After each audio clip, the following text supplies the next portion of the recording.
PM Modi यरूशलेम के लिए रवाना हो गए हैं। 9 साल बाद इजराइल जा रहे हैं पीएम मोदी का इजरायली पीएम बेंजामिन नेतन्याहू तेल अवीव के बेन गुरियन एयरपोर्ट पर स्वागत करेंगे। पीएम आज इजरायली संसद नेसेट को संबोधित करेंगे। इजरायल के पीएम के साथ द्विपक्षीय बातचीत करेंगे। इजरायल के राष्ट्रपति से भी मुलाकात होगी और होलोकॉस्ट मेमोरियल का भी दौरा करेंगे। आयरन डोम समेत $10 अरब के रक्षा सहयोग पर बात होनी है। जापान में यूपी के सीएम योगी का निवेशकों के साथ बैठकों का दौर। टोक्यो में उन्होंने मैन्युफैक्चरिंग कंपनियों के प्रतिनिधियों से मुलाकात की और प्रदेश में नवीनीकरणीय ऊर्जा, सेमीकंडक्टर और डेटा यूनिट क्षेत्र में निवेश को लेकर चर्चा की। सीएम योगी ने जापान में निवेशकों को भी संबोधित किया। इस दौरान उन्होंने कहा कि भारत और जापान का संबंध सूर्य की प्रथम किरण से शुरू होकर उत्तर प्रदेश से जुड़ता है। भारत भगवान राम की भूमि है और भगवान बुद्ध की पावन धरा है। यूपी के सीएम योगी ने सिंगापुर में राष्ट्रपति थरमन शनमुगरत्नम से औपचारिक मुलाकात की। दोनों नेताओं के बीच आपसी संबंधों को और मजबूत करने पर चर्चा हुई। सिंगापुर में सीएम योगी ने यूपी के लिए 1 लाख करोड़ के निवेश प्रस्ताव को हासिल किया, जिसमें से 60,000 करोड़ के एमओयू पर साइन हो चुका है। केरल का नाम केरलम किए जाने के प्रस्ताव को केंद्रीय कैबिनेट ने मंजूरी दे दी है, जिसके बाद अब सियासत गर्मा गई है। कांग्रेस सांसद शशि थरूर ने सोशल मीडिया पर तंज कसते हुए कहा कि नए केरलम के निवासियों के लिए केरलाइट और केरलन जैसे शब्दों का अब क्या होगा। केरला माइट किसी सूक्ष्म जीव जैसा लगता है, जबकि केरलमियन किसी रेयर मिनरल जैसा दिखता है। मुख्यमंत्री कार्यालय को चुनावी उत्साह से उपजे इन नए शब्दों के लिए एक प्रतियोगिता शुरू करनी चाहिए।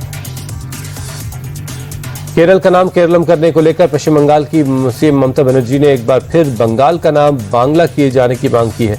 ममता बनर्जी ने कहा, केरल का नाम केरलम हुआ है, इससे हम खुश हैं, लेकिन आपने बंगाल को क्यों अलग रखा? केंद्र सरकार ने जो कहा वो हमने किया, लेकिन 5 साल से केंद्र हमें बांग्ला नाम नहीं दे रहा है, क्योंकि आप बांग्ला विरोधी हैं। एक दिन आप लोग चले जाएंगे, तब हम ये करके रहेंगे। बंगाल का अधिकार बंगाल की जनता को जरूर मिलेगा।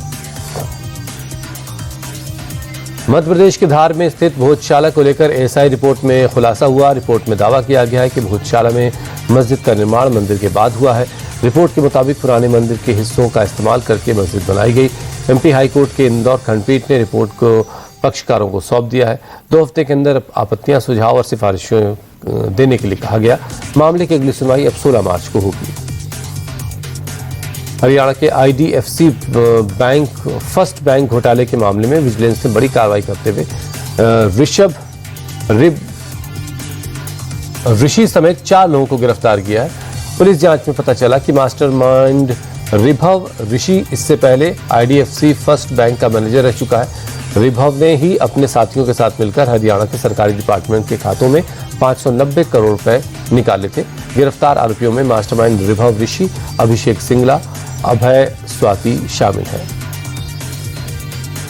दिल्ली में गैंगस्टर लॉरेंस बिश्नोई के वकील की कार पर बीती रात अंधाधुंध फायरिंग हुई। कश्मीरी गेट आईएसबीटी के हनुमान मंदिर के पास बाइक पर सवार अज्ञात हमलावरों ने कार पर ताबड़तोड़ फायर कर दिया, जिसमें कार के शीशे टूट गए और पिछली सीट पर बैठा एक शख्स घायल हो गया, जिसे अस्पताल में भर्ती करवाया गया। कार का ड्राइवर किसी तरह कार को सिविल लाइंस के एक होटल तक ले जाने में कामयाब रहा। फायरिंग के बाद हमलावर मौके से फरार हो गए। पुलिस सीसीटीवी फुटेज के जरिए हमलावरों की शिनाख्त और तलाश करने में लगी है। यूपी के बहराइच में शादी समारोह में जा रहे युवक पर कुल्हाड़ी से जानलेवा हमला कर दिया गया। कुल्हाड़ी सिर में फंस गई। गंभीर हालत में उसे लखनऊ रेफर किया गया। घटना बहराइच के फयाकपुर थाना इलाके की है। कृष्ण कुमार नाम के शख्स पर कुछ अज्ञात हमलावरों ने हमला किया। पीड़ित युवक ने बताया कि वो एक शादी से लौट रहा था, जहां से लौटते वक्त उस पर साथ ये घटना हुई। यूपी के ग्रेटर नोएडा में पुलिस ने लुक्सर गांव हत्या के आरोपी मोनू को वारदात के कुछ ही घंटों के अंदर गिरफ्तार कर लिया। इको टेक 1 के पास बीती रात चेकिंग के दौरान पुलिस और आरोपी मोनू के बीच मुठभेड़ हुई। मोनू ने भागने की कोशिश की। पुलिस ने फायरिंग की और जवाबी कार्रवाई में उसके पैर में गोली लगी। मोनू घायल हो गया। पुलिस को मोनू के पास से एक अवैध तमंचा बरामद हुआ है। ग्रेटर नोएडा में एक बार फिर दबंगों का उत्पात देखने को मिला। नॉलेज पार्क इलाके में कुछ दबंगों ने 2 छात्रों की बेरहमी से पिटाई की। वीडियो सोशल मीडिया पर तेजी से वायरल हो रहा था। तस्वीरों में देखा जा सकता है कुछ दबंग 2 छात्रों को लात घूंसों से पीट रहे हैं। वायरल वीडियो के आधार पर पुलिस मामले की जांच कर रही है और आरोपियों की तलाश की जा रही है।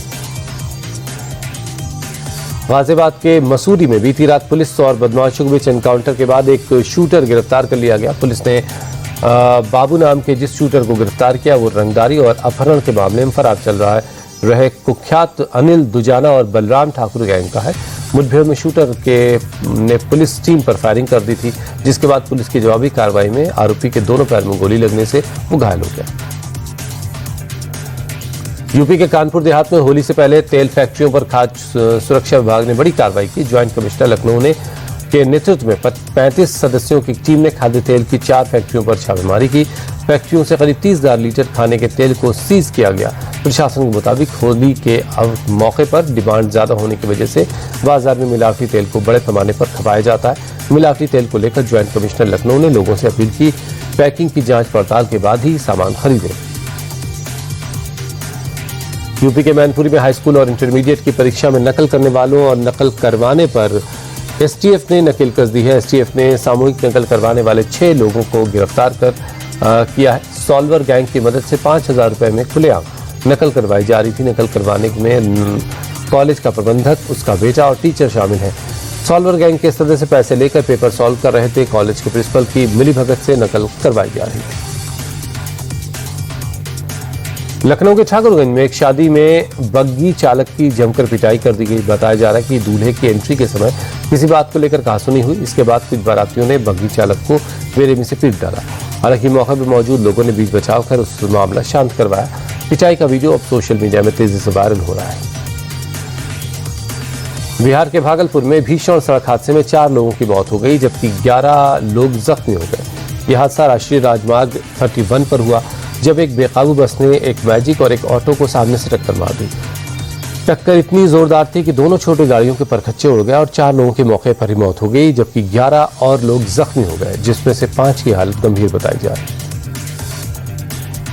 तमिलनाडु के विक्रमंडी में प्लास्टिक रिसाइकलिंग फैक्ट्री में आग लग गई। फैक्ट्री में आग लगने से अफरा तफरी मच गई। पड़ोसियों के जानकारी के बाद मौके पर पहुंची फायर ब्रिगेड की टीम ने कड़ी मशक्कत के बाद आग पर काबू पाया। फैक्ट्री में रखे प्लास्टिक की वजह से आग तेजी से फैली।